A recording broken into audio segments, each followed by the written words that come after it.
Hi, I'm Roger Montgomery and welcome to our first weekly Insights video. Well, we're in the thick of reporting season right now and it's been interesting to say the least. Many of the A1 businesses and the high quality companies that we follow have been producing fantastic results. A couple of classic examples, Credit Corp has had a great result, FlexiGroup, another great result, and Webjet. But overwhelming these results is a couple of interesting themes, and one of those themes is the departure of important key people in these businesses. Take, for example, Webjet.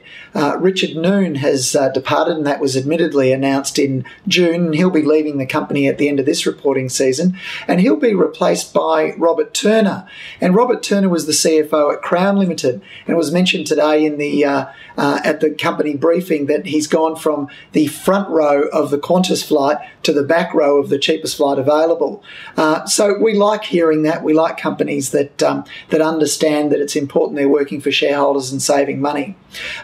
Richard Delano is leaving FlexiGroup, and despite a good result, the market fell quite precipitously and the share price declined on news that he would be departing at the end of this calendar year.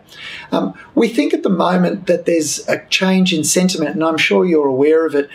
We're hearing all sorts of things about risk trades coming on again and the bull market about to begin.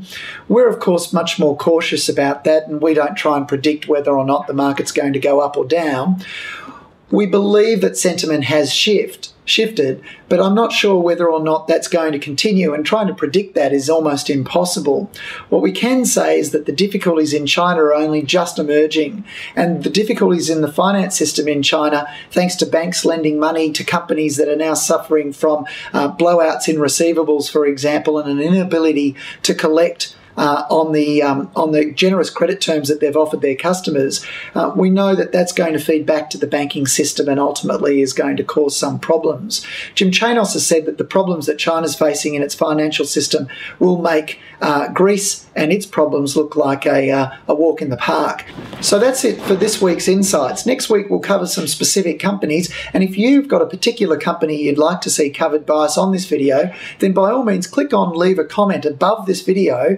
And even if you've got a comment to make about a company that's announced their results already and you think they're particularly good results or particularly bad results, by all means leave a comment and let's start the dialogue. I'll see you next week.